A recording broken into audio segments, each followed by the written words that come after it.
கிறிஸ்துக்கள் அன்பான காலைக்கெது நிகழ்ச்சி நேயர்களே, மீண்டும் இந்த நாளிலும் கூட இயேசுவின் இனிதான நாமத்தில் உங்களோடு கூட இணைவதில் மிகுந்த மகிழ்ச்சி அடைகின்றேன். இந்த நாள் உங்களுக்கு இனிய நாளாக இருக்க இயேசுவின் நாமத்தில் வாழ்த்துதல் சொல்லுகிறேன். இன்னைக்கு நமக்கு வருகிற வாக்குத்தத்தத்தின் செய்தி எங்கிருந்து அப்படின்னு பார்த்தீங்கன்னா, மத்தேயு 5ஆம் அதிகாரம் 12வது வசனம். சந்தோஷப்பட்டு களி கூறுங்கள், பரலோகத்தில் உங்கள் பலன் மிகுதியாயிருக்கும். சந்தோஷப்பட்டு களி கூறுங்கள், பரலோகத்தில் உங்கள் பலன் மிகுதியாக இருக்கும் அப்படின்னு சொல்லி ஒரு பெரிய வாக்குத்தத்தம். இப்போ சந்தோஷமாக இருப்பது எப்படி, அல்லது சந்தோஷமாக இருப்பதற்கு என்னதான் ரகசியம் அப்படின்னு நம்ம பார்த்தோம்னு சொன்னால், எதில் சந்தோஷம் நமக்கு கிடைக்கும்? நீங்கள் நினைக்கிற மாதிரி சந்தோஷம் என்ன பண்ணலாம், நமக்கு வேண்டுவதெல்லாம் என்ன அப்படின்ட்டு நீங்கள் லிஸ்ட்டு போட்டிங்கன்னா நிறைய இருக்கும். ஆனால் அதெல்லாம் வந்த பிறகு சந்தோஷம் இருக்குமா, அது எவ்வளோ நாளைக்கு இருக்கும் அப்படின்னு யோசித்து பார்த்தா அதுக்கு விடை கிடையாது. ஒருவேளை பொண்ணு பொருள் இதெல்லாம் இருந்தால் சந்தோஷமாக இருக்குமா அப்படின்னு நீங்கள் ஒரு கேள்வி கேட்டிங்கன்னு சொன்னால் அதுவும் நமக்கு எவ்வளோ நாளுன்னு தெரியாது. அல்லது ஒருவேளை நீங்கள் கேம்ஸ் நல்லா விளையாடி அதன் மூலம் நிறைய பணம் சம்பாதிக்க முடியுது, அல்லது அதன் மூலமாக உங்களுக்கு சந்தோஷம் கிடைக்குதுன்னா அது எவ்வளோ நாளைக்குன்னு தெரியாது. எவ்வளோ நீங்கள் சம்பாதிச்சா உங்களுக்கு திருப்தியை தரும் அல்லது மகிழ்ச்சியை தரும் அப்படின்னு பார்த்தோம்னா அதுவும் நமக்கு தெரியாது. அதுலேயும் நமக்கு ஒரு கேள்வி தான். நம்ம நினைத்த இந்த உலகத்தில் எல்லாத்தையும் வாங்குகின்ற அளவுக்கு ரொம்ப செல்வமா, அதை நமக்கு மகிழ்ச்சியை தருமா, அதுதான் ரகசியமா, மகிழ்ச்சியாக இருப்பதற்கு இதெல்லாம் ரகசியமான காரியங்களா அப்படின்னு யோசித்தீங்கன்னு சொன்னால் அது மீண்டும் ஒரு கேள்விக்குறியாக தான் இருக்கும். அதெல்லாம் கண்டிப்பாக நமக்கு மகிழ்ச்சியை தராது. அதனால என்ன செஞ்சாங்கன்னு சொன்னால், இது ஒரு ரகசியம். என்ன ரகசியம்? மனிதன் மகிழ்ச்சியாக இருப்பதற்கு என்னதான் ரகசியம் அப்படின்னு சொல்லி கண்டுபிடிக்கணும் அப்படின்னு சொல்லி ஒரு மனோ தத்துவ நிபுணர் என்ன செய்கிறாருன்னு சொன்னால், 2 வகையான மக்கள் என்ன செய்கிறாருன்னு சொன்னால், அவர் அதற்கான ஆராய்ச்சியில் அவர் முற்படுகிறார். அப்படி படும்பொழுது அவர் கண்டுபிடித்தது என்ன, எப்படிப்பட்ட மக்கள் அவர் எடுத்தாருன்னு சொன்னால், ஒருவனுக்கு அதிகமாக பணம் செல்வம் அவனுக்கு சேருகிறது, ஒரு லாட்ரி அடித்தா எப்படி இருக்குமோ அந்த மாதிரி இருக்கிற மனுஷனையும், இன்னொரு மனிதன் யாருன்னு சொன்னால், எதிர்பாராத விதமாக பெரிய ஆபத்தில் சிக்கி அல்லது கஷ்டத்தில் சிக்கினவரை ஒரு மனுஷனை எடுத்திருக்காங்க. ஒரு பக்கம் நல்ல சந்தோஷமாக அவனுக்கு கிடைக்கிறது பொருள்கள், செல்வங்கள். இந்த 2 பேரையும் வச்சு ஆராய்ச்சி பண்ணதில் அந்த நிபுணர் கண்டுபிடித்த ஒரு காரியம் என்ன அப்படின்னு சொன்னால், 2 பேருமே என்ன இதில் நிரந்தரமாக எப்படி இல்லை, சந்தோஷமாக இல்லை, நிரந்தரமாக கவலையாக இல்லை. 2 பேர் என்ன செய்கிறாங்கன்னா, ஒரு காலம் கடந்த பிறகு என்ன செய்கிறாங்க அப்படின்னு சொன்னால், தங்களுக்கு சமமான மக்களை பார்க்குறாங்க. ஐயோ, இந்த மனுஷன் என்ன மாதிரி தானே இருக்காரு, அவர் இப்படி இருக்கிறார்ல, நம்மளும் இருப்போம் அப்படின்னு. அதே போல் இந்த சைடில் உள்ள மனுஷன் என்ன செய்கிறான்னு சொன்னால், இவங்க அவ்வளோ பெரிய ஆபத்தில் இருந்தாங்க, அவ்வளோ பெரிய கஷ்டத்தில் இருந்தாங்க, அவங்களால மீண்டு வர முடிஞ்சா ஏன் நம்ம இருக்கணும்னு சொல்லி திருப்பி அவங்க நார்மல் லைஃப்க்கு அவங்க போனதை அந்த நிபுணர் பார்க்குறாரு. இதுலேருந்து என்ன அவர் படிச்சுட்டாருன்னு சொன்னால், மனிதர் தங்கள் வாழ்க்கையில் தங்களை போன்ற மக்களோடு என்ன செய்கிறாங்க, ஒப்பிட்டு பார்த்து தொடர்ந்து வாழ்க்கையை நடத்துகிறாங்க.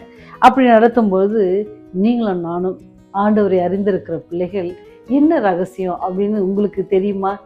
நமக்கு ஆண்டவர் கொடுத்துருக்கிற எல்லை இல்லாத ஒரு பெரிய கிருபை, நமக்கு ஒவ்வொரு நாளும் ஜீவனை கொடுக்குறாங்கல்ல, ஒவ்வொரு நாள் இந்த உலகத்தில் வாழ்கிறதுக்கு ஒரு பெரிய காரியத்தை நமக்கு தராங்கல்ல, அதுதான் தேவன் நமக்காக அருளிய நன்மைக்காக என்ன செய்யணுமா, அவருக்கு நன்றி செலுத்தணும். அதுதான் என்ன செய்யுமா, நமக்கு மகிழ்ச்சியை தரும்.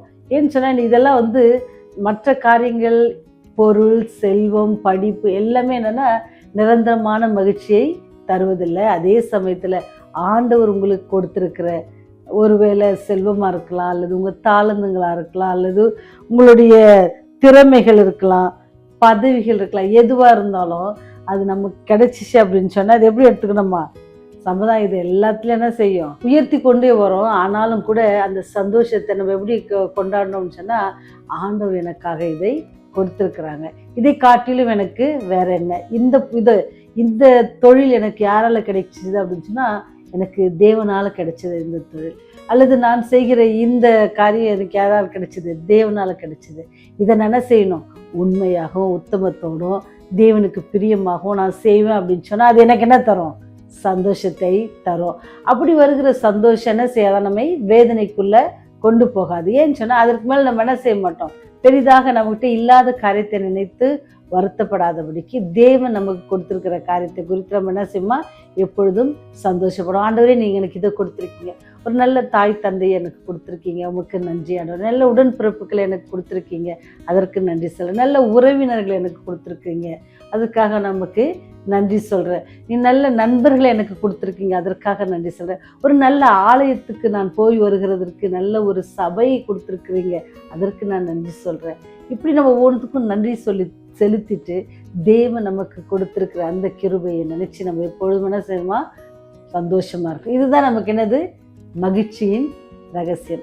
இது இல்லாமல் ஆண்டவரே நீ எனக்கு இதை தரலையே, நான் இதை யோசித்திருந்தேனே, நான் இதை சாதிக்கலான்னு இருந்தேனே, நான் இவ்வளோ தூரம் போகணும்னு நினச்சிருந்தேனே, அப்படிலாம் சொல்லி இல்லாத காரியத்தை குறித்து நம்ம வருத்தப்படுவோம் அப்படின்னு சொன்னால் நம்ம என்ன செஞ்சிருவோமா இருக்கிற மகிழ்ச்சியை நாம் இழந்து விடுவோம். ஏன்னு சொன்னால் ஆண்டவர் அன்றன்றைக்கு கொடுக்குற மகிழ்ச்சியை நம்ம சந்தோஷத்தோடு அனுபவிப்போம் அப்படின்னு சொன்னால் அதுவே என்னது மகிழ்ச்சிக்கான ரகசியமாக இருக்கும்.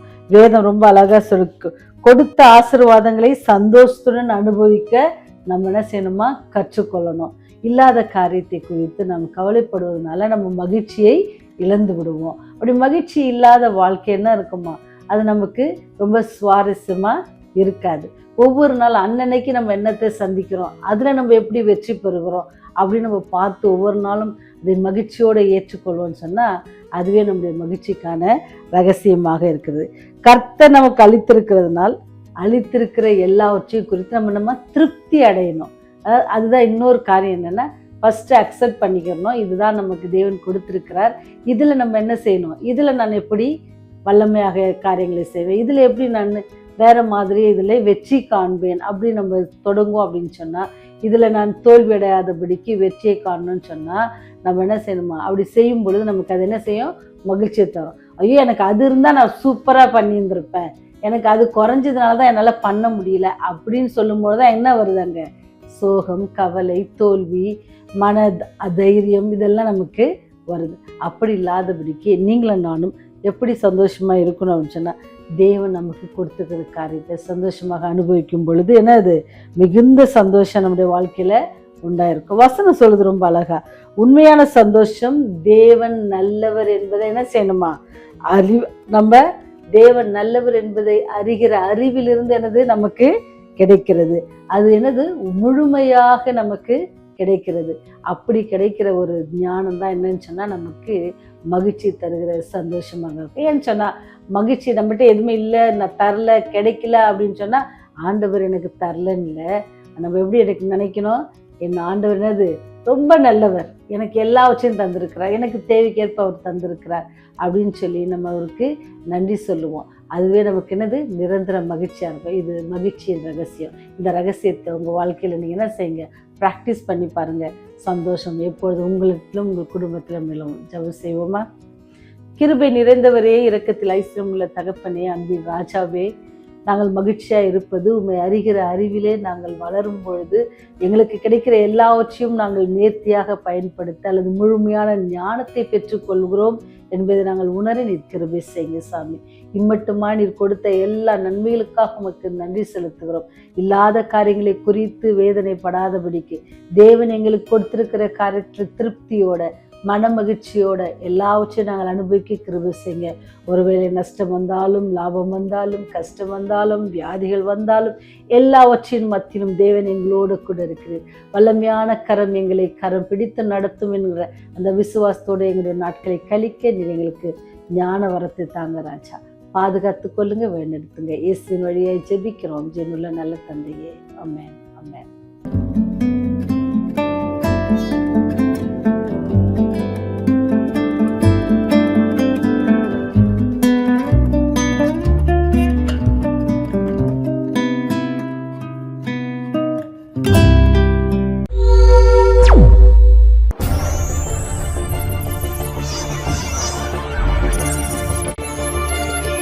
நீங்கள் பார்த்துக் கொண்டிருப்பது உங்கள் ரிவைவல் டிவி.